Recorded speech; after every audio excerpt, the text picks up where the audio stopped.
Hola a todos. Hoy vamos a continuar con la clase anterior, en donde calculamos el campo eléctrico de un plano con una densidad de carga continua y homogénea, sigma. ¿De acuerdo? Pero, si recordáis, en la clase anterior calculamos dicho campo a través de la ley de Coulomb. Hoy vamos a utilizar la ley de Gauss. La ley de Gauss es una ley que se utiliza, es equivalente a la ley de Coulomb para carga estática y se utiliza para distribuciones de carga que tienen una cierta simetría, facilitándonos bastante los cálculos. Lo vamos a comprobar ahora, va a ser muy sencilla. Lo que sí tenemos que recordar, lo básico, es que el flujo neto a través de una superficie cerrada del campo eléctrico es igual a la carga encerrada en dicha superficie, la carga neta, ¿se entiende? ¿De acuerdo? Partido de epsilon sub 0. Ese flujo neto viene dado por la integral a través de dicha superficie del producto escalar de E por diferencial de S. Esa es la ley de Gauss, ¿de acuerdo? Que es muy útil para el cálculo de campos con simetría, de cierta simetría. Entonces, si veis el esquema que hemos diseñado, o que he diseñado, aquí tendríamos una plancha infinita, se supone que es infinita, con una densidad de carga positiva, sigma, la voy a llamar, esa densidad de carga. Recordad que la densidad de carga es la carga por unidad de superficie, ¿de acuerdo? Y he trazado como superficies de Gauss cilindros, ¿de acuerdo? ¿Veis? Cilindro que atraviesa perpendicularmente a dicha plancha, ¿de acuerdo? Que está formado por dos superficies, las dos bases del cilindro, que están separadas en una distancia z, S1 y S2, y luego la superficie lateral del cilindro, la que he llamado S3. Recordamos también que el flujo del campo eléctrico es proporcional al número de líneas de campo que atraviesan una superficie. ¿De acuerdo? Las líneas de campo siempre son tangentes, ¿de acuerdo?, al campo eléctrico. Entonces, aplicando dicha ley, tendríamos la siguiente expresión. El flujo neto a través de todo el cilindro lo hemos descompuesto en tres flujos. Flujo 1, flujo 2 y flujo 3. Las dos superficies perpendiculares, los dos círculos, y el flujo 3, que sería a través de la superficie lateral. Antes de continuar, fijaros que esto sería simplemente la integral a través de la superficie 1 del diferencial de S, más la integral a través de la superficie 2 del diferencial de S, más la integral a través de la superficie S3 de E diferencial de S. He hecho aquí un esquema rápido para que lo veáis, se nos va a simplificar mucho. Para S1 y S2, si os dais cuenta, tanto el campo eléctrico y diferencial de S, en ambos, tienen la misma dirección y sentido. El vector superficie siempre lo ponemos saliente a dicha superficie. ¿De acuerdo? Con lo cual, el ángulo que forman esos dos vectores es 0. Como es un producto escalar, veremos que el coseno de 0 vale 1. Por lo tanto, esas integrales, E diferencial de S, E va a ser constante a una distancia determinada z en ambos sitios, sale fuera de la integral, por diferencial de S, que es ese producto escalar, al final nos da el módulo de E por el módulo de la superficie.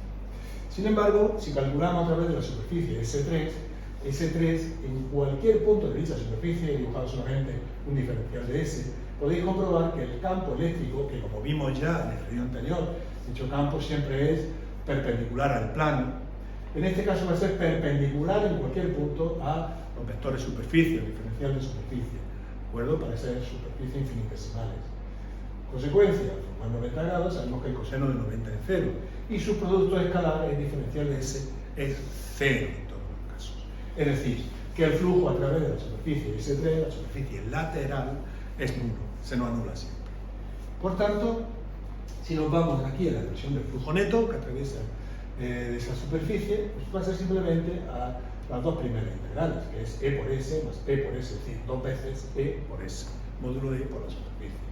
Por la ley de Gauss sabemos que eso va a ser igual a la carga interior partido epsilon sub 0. Tened en cuenta que ese cilindro que estamos tomando, que he tomado, es un cilindro con una superficie determinada, S1, pero que vamos a extrapolar y vamos a hacer cada vez más grande, como hicimos con el radio, de acuerdo, de aquel disco en la clase anterior.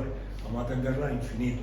Entonces, si sumamos S, pues tendríamos que 2 veces E por S igual a la carga interior partido. Solo tenemos que despejar.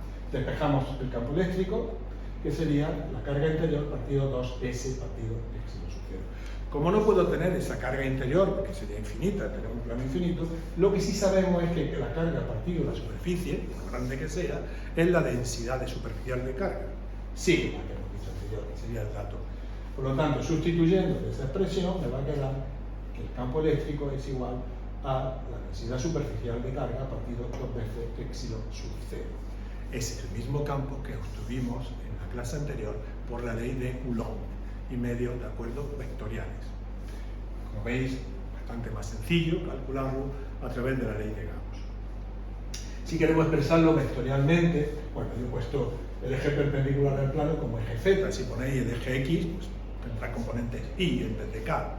Entonces tendríamos, por una parte, para Z menor que 0, pues negativo menos X. Sigma partido es 2 epsilon sub 0, y para Z mayor que 0, sigma partido 2 epsilon sub 0. Ese sería el campo eléctrico de un plano infinito cargado con una densidad de carga homogénea. ¿De acuerdo? Bien, ya hemos hecho esa parte. Ahora vamos a ampliar un poco los conocimientos. Y lo que vamos a hacer es calcular el potencial eléctrico que crea ese plano infinito en puntos separados. Bueno, recordar unos detalles antes que los pongo para que lo vayamos recordando. El campo eléctrico es un campo conservativo, ¿de acuerdo? Que sea un campo conservativo quiere decir que el trabajo realizado por dicho campo para mover una carga de entre dos puntos va a depender simplemente de una función que se llama funciones potenciales, que va a depender de las coordenadas. No, va a depender de cómo movamos esa carga de un punto a otro. ¿De acuerdo? Matemáticamente, ¿qué significa? Matemáticamente, que un campo sea conservativo significa que el rotacional de dicho campo es cero. Este es el operador nada. El rotacional de dicho campo no es ni más ni menos que el determinante IJK de las derivadas parciales respecto a X y Z por las componentes del campo. Si esto vale cero, esa es una forma de comprobar cuando den un campo, saber si es un campo conservativo. Si ese rotacional es cero, sabéis que es un campo conservativo. Esto equivale a estas derivadas parciales, esta igualdad, es decir, que la parcial de su y respecto a X es lo mismo que la parcial de su X respecto a Y. La componente X, Y y Z son las componentes del campo eléctrico, las direcciones IJK, ¿de acuerdo? Lo mismo con Z y X, lo mismo con Z e Y. Esto es equivalente a esto anterior. Bien, cuando un campo eléctrico, cuando un campo de fuerzas, en este caso el campo eléctrico, es conservativo, sabemos que dicho campo se puede expresar como el menos gradiente de esa función potencial, ¿de acuerdo? Bien, o lo que equivale que el diferencial de lo que sería esta expresión. Este es el operador nada, también lo podéis encontrar como gradiente grad, ¿de acuerdo?, de dicho potencial. ¿Qué significa esto? Pues significa que la variación del potencial va a ser igual a menos E por diferencial de R, ¿de acuerdo? Ese producto escalar. Si consideramos E, en nuestro caso anterior, que tiene solamente una componente, es ZK, si lo hubiera puesto en el eje Y, en el eje X, sería EXY, ¿vale? Sabiendo que el diferencial de R lo podemos descomponer en sus tres componentes cartesianas, diferencial de XY más diferencial de IJ más diferencial de ZK. Si hago este producto escalar E por diferencial de R, al final nos va a quedar EZ por diferencial de Z. ¿Por qué? Porque el resto de componentes son productos escalares y se van a anular, porque I por K o J por K, al formar 90 grados, da 0. Es nula, se anula esa componente. Por lo tanto, simplemente nos quedamos esto. Es decir, que el diferencial de potencial va a ser igual a menos E sub Z diferencial de Z. Bien, integrando entre 0 y Z, ambas expresiones, pues ¿qué vamos a tener? La integral diferencial de V es V entre 0 y Z, aplicando la ley de Barrow, es V de Z menos V de 0. En la integral, sustituyendo E sub Z, que hemos obtenido anteriormente, sigma partido 2 epsilon sub 0, pues tendríamos menos sigma partido 2 epsilon sub 0 por diferencial de Z.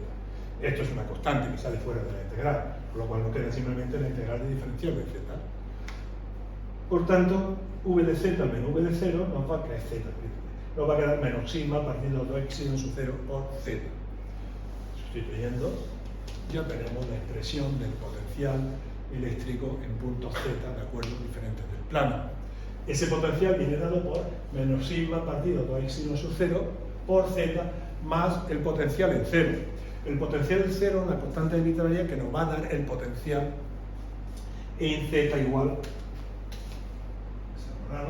z igual a 0, ¿de acuerdo?